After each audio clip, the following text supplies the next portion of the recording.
Oke, Assalamualaikum warahmatullahi wabarakatuh. Welcome back to my YouTube channel. Nah, di sini saya akan sharing ataupun menyampaikan tentang market research atau riset pasar. Nah, di dalam bab ini kita akan mempelajari mengenai market research design.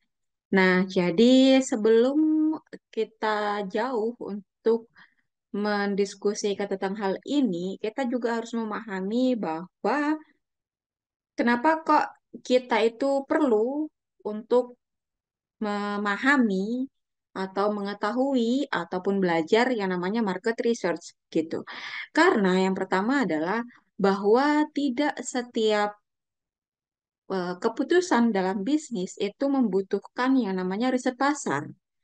Nah, karena riset pasar itu ketika dilakukan pasti membutuhkan waktu maupun biaya yang cukup tinggi. Jadi, di samping itu, biasanya yang membuat suatu keputusan adalah seorang manajer. Nah, ada kalanya seorang manajer itu diminta untuk memberikan keputusan secara tepat saat itu juga, sehingga tidak memungkinkan untuk melakukan yang namanya riset pasar. Nah, ada sekali banyak hal yang tidak membutuhkan riset gitu ya, kecuali strategi yang akan kita lakukan ini itu ketika gagal misalkan akan mempengaruhi pergerakan dari perusahaan. Nah, tentu yang namanya market research itu perlu untuk dilakukan. Nah, bisa jadi si kegiatan dari market research ini adalah merupakan solusi yang bisa digunakan untuk menapaki strategi yang dipilih seperti itu. Lalu kemudian yang kedua adalah kenapa kok kita harus memahami market research? Karena hal ini merupakan suatu kemampuan ya yang membutuhkan kapasitas kita untuk memahami market research terlebih dahulu sebelum kita menggunakan market research sebagai solusi dalam suatu perumusan permasalahan. Misal, kalau kita tidak memahami bagaimana cara mainnya market research, sedangkan kita perlu untuk melakukan market research, maka kegiatan market research ini tidak akan berjalan dengan baik karena kita tidak mengetahui rules-nya. Ibarat kata, dalam kehidupan sehari-hari, kalian eh, ingin berteman dengan X misalkan, tetapi kalian tidak memahami bagaimana sifat karakteristik si X ini, maka perjalanan kalian berteman dengan si X tidak akan berjalan dengan lancar. Nah, ya kan? Nah, jadi eh, kita harus memahami bagaimana peran ataupun cara main dari market research sebelum kita menjadi pemain di sana. Kemudian yang berikutnya adalah manage the time. Jadi, kenapa seperti itu? Karena kalau biasanya waktu dalam pengambilan keputusan itu biasanya mempengaruhi berapa banyak tekanan yang akan kita terima. Semakin waktunya sempit, maka tekanan yang akan kita terima itu akan semakin besar. Nah, sedangkan em, waktu terus modal dan sebagainya itu akan mempengaruhi metode yang akan kita gunakan untuk melakukan pengambilan keputusan. Jadi sebelum itu sebagai kita karyawan di suatu perusahaan ataupun pemilik suatu perusahaan, kita harus mengetahui cara mainnya si market research supaya kita bisa memahami apa mengecilkan waktu yang terbuang. Nah, gitu ya. Terus kemudian apa aja sih gitu ya? eh apa tuh namanya? Supaya market research ini berjalan dengan baik, siapa saja yang ada di balik market research ini, gitu ya, ataupun riset pasar. Nah, jadi kalau saya bilang riset pasar, kita tuh ada di dua posisi ya. Bisa kita sebagai eh, pengguna yang memanfaatkan riset pasar. Yang pertama, itu artinya kita adalah karyawan di suatu perusahaan. Kemudian yang kedua, apakah di sini kita sebagai agensi dari riset pasar? Yang ketiga, apakah kita adalah seorang karyawan suatu perusahaan yang berada di bawah departemen riset atau kita tuh masuk di dalam departemen R&D misalkan. Nah, jadi siapa aja sih yang bisa pendorong dari market research supaya berjalan dengan baik? Yang pertama itu ada peneliti atau researchers gitu ya. Jadi peneliti ini itu akan merancang kuesioner kerjaannya. Kemudian ada fieldwork departemen. Nah, biasanya yang akan melakukan interview di lapangan. Karena interview itu tidak mudah ya, jadi membutuhkan orang yang memang jago di bidangnya. Kemudian data analisis. Bagaimana ngeran data menjadi suatu data nggak cuma angka, tapi yang bisa dibaca artinya bagaimana. Kemudian yang berikutnya ada analyze. Jadi bagaimana menginterpretasikan atau menafsirkan data dan juga menyiapkan laporan. Nah, jadi em, seperti yang sudah saya sampaikan sebelumnya bahwa di luar negeri itu ada agensi riset pasar yang sangat terkenal, yaitu Nielsen, gitu ya. Nah, orang-orang Nielsen ini pasti ada nih, siapa yang tim research, siapa yang tim fieldwork department, siapa yang tim data analysis dan lain sebagainya, gitu ya. Nah, tentunya hmm, agensi riset pasar ini atau kita sebutkan yang mirip sama Nielsen itu pasti mereka memiliki akses kepada ribuan orang yang dapat mendukung pencarian datanya untuk mengisi kuesioner tersebut. Nah, jadi pasti itu akan terwakili apa tuh namanya karakteristik respondennya gitu ya, karena mereka punya data orang yang mau dimintain apa untuk mengisi kuesioner seperti itu. Nah, tapi ada juga tuh yang namanya riset ad hoc gitu ya. Nah, riset ad hoc ini apa maksudnya, Bu? Jadi, maksudnya adalah bagaimana perusahaan riset ya atau sejenis Nielsen itu bisa bekerja sama dengan klien. Nah, kliennya ya perusahaan itu yang perusahaan misalkan Nestle misalkan ya. Dan antara kita sebut klien ya, dan antara klien dan perusahaan riset itu akan saling melibatkan diri gitu ya dalam seluruh proses riset pasar ini. Nah, kalau prosesnya adalah seperti itu namanya konsultasi manajemen. Itu ya. Nah, dan konsultasi manajemen itu merupakan eh, kegiatan juga yang membutuhkan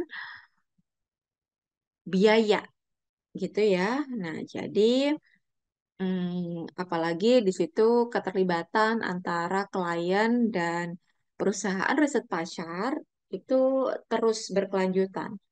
Nah, kemudian di sini teman-teman saya mengajak kalian untuk sekarang mungkin gini, kita setting bahwa kita itu adalah seorang yang bekerja di perusahaan riset, gitu ya, bukan seseorang yang memanfaatkan riset pasar itu sendiri, gitu ya. Jadi kita bekerja di perusahaan riset.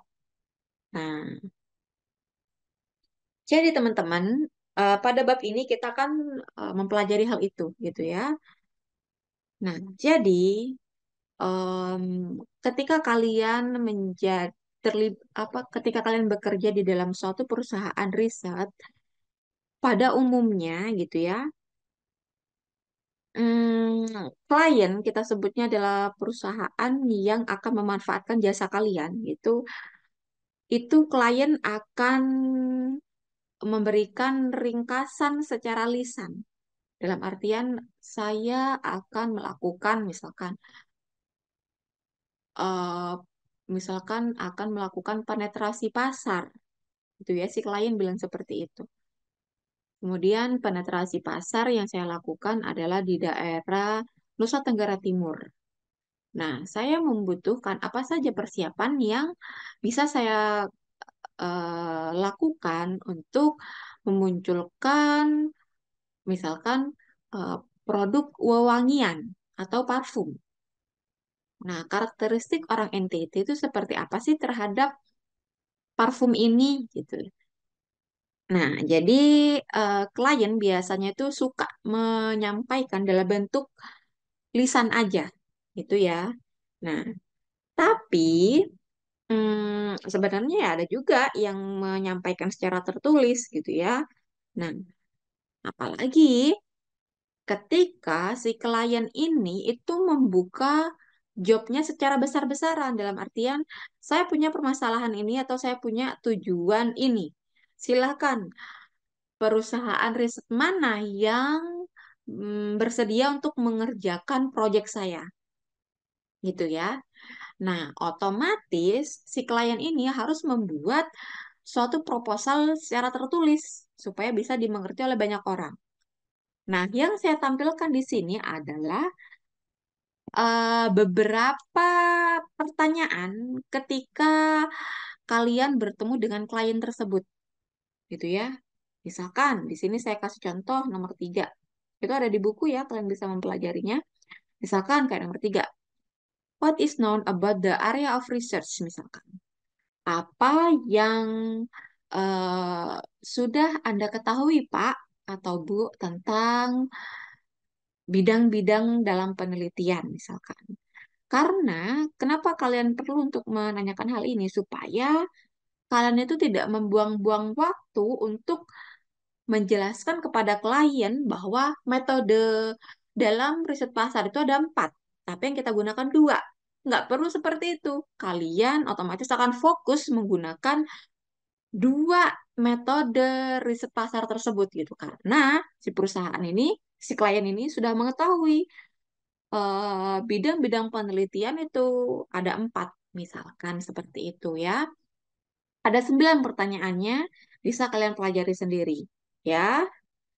Nah, terus kemudian bagaimana langkah-langkah atau caranya ketika kita membuat research proposal itu ya. Nah, research proposal yang yang dimaksudkan di sini adalah kalian sebagai perusahaan riset pasar ya, gitu. Nah, jadi ini adalah cara perusahaan riset untuk menyusun proposal penawaran kepada klien bahwa perusahaan kami siap untuk menerima proyek dari Bapak, gitu ya, misalkan.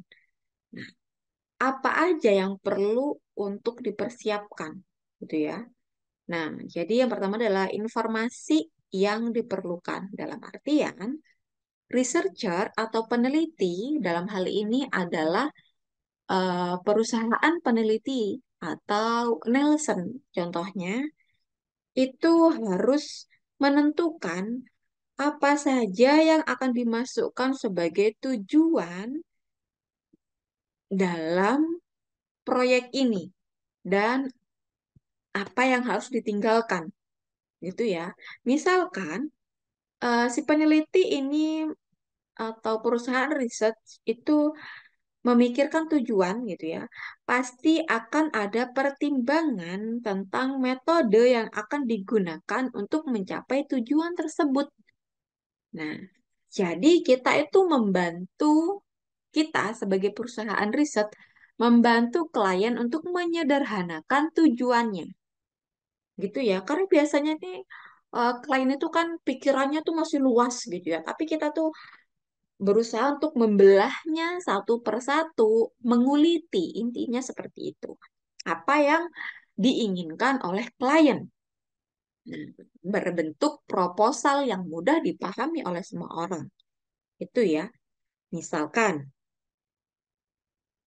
kita akan melakukan peluncuran produk baru, ya.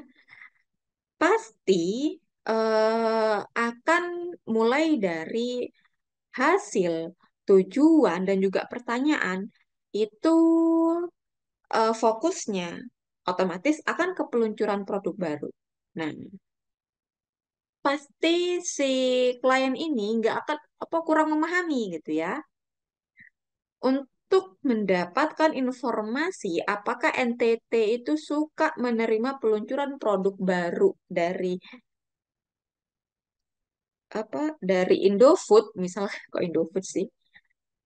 Ya udah Indofood gitu ya misalkan. Nah, alat apa yang akan digunakan gitu ya seperti yang sudah saya sampaikan di kelas sebelumnya. Nah, ketika aktivitas yang klien lakukan itu peluncuran produk baru, otomatis penelitian ini akan menggunakan penelitian kualitatif gitu ya, seperti misalkan contohnya kelompok fokus gitu ya. Nah, jadi kita tuh harus menyederhanakan tujuan dalam artian bukan menyederhanakan ya, tapi membuat semua paham apa sih tujuan yang diinginkan oleh klien gitu ya. Nah, contohnya itu kalian bisa lihat di buku tabel 2.2 gitu ya. Nah, kemudian yang berikutnya adalah akurasi. Nah, jadi eh, kita itu,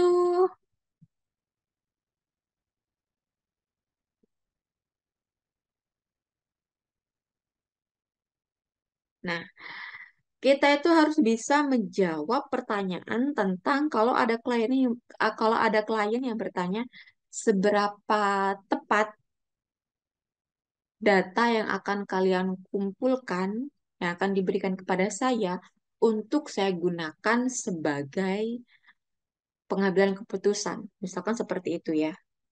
Nah, sebenarnya eh, akurat pastikan sebagai perusahaan riset kalian akan ngomong bahwa sangat akurat atau secermat mungkin gitu ya.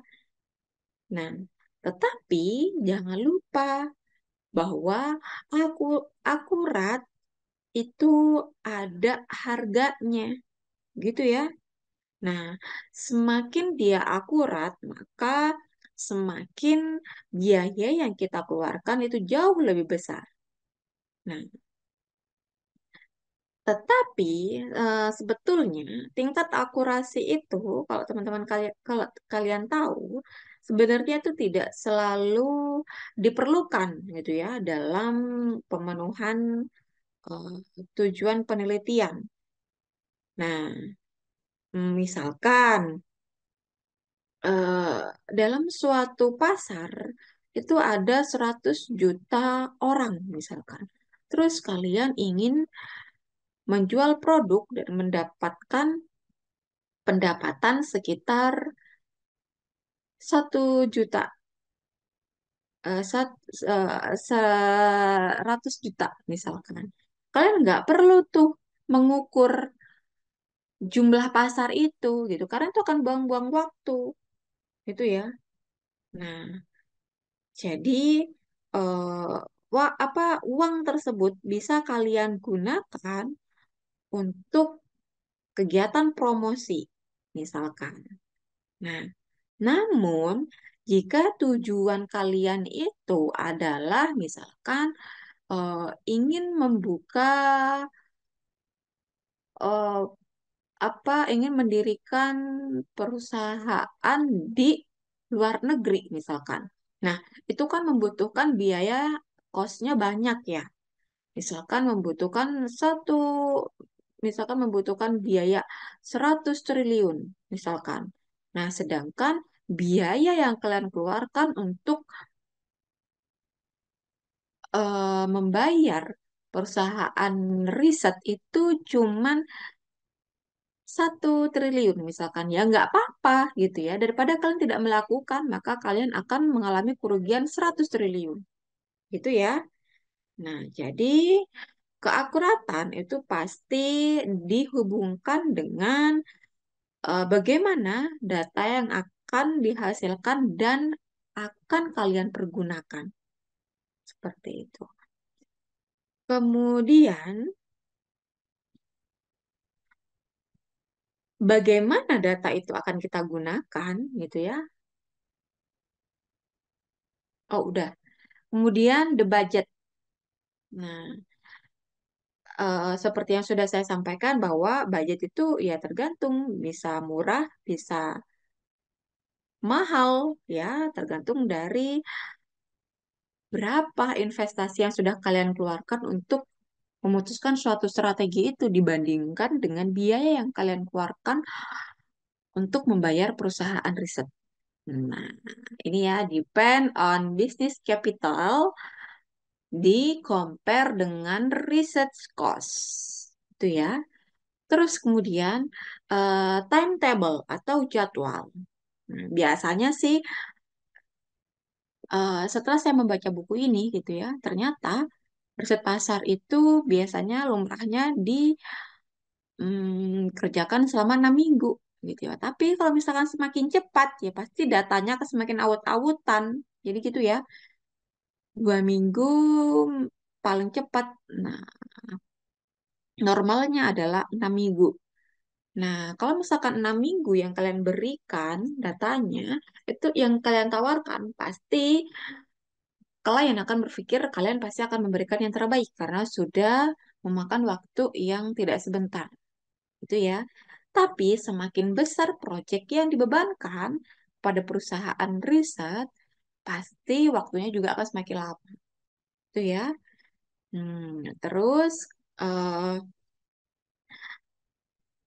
silakan kalian bisa baca juga buku yang sudah saya share ke kalian ya untuk menambah hasanah dan silakan membaca yang di luar dari apa yang sudah saya sampaikan. Gitu ya. Karena em, akan ada project yang akan kalian terima. Nah, projectnya ini akan saya share di video yang berbeda. Apabila kalian ada pertanyaan mengenai project tersebut ataupun mengenai teori ini, silakan komen di YouTube dan pasti akan mendapatkan nilai tambah. Semoga ilmunya bermanfaat. Wassalamualaikum warahmatullahi wabarakatuh. Bye.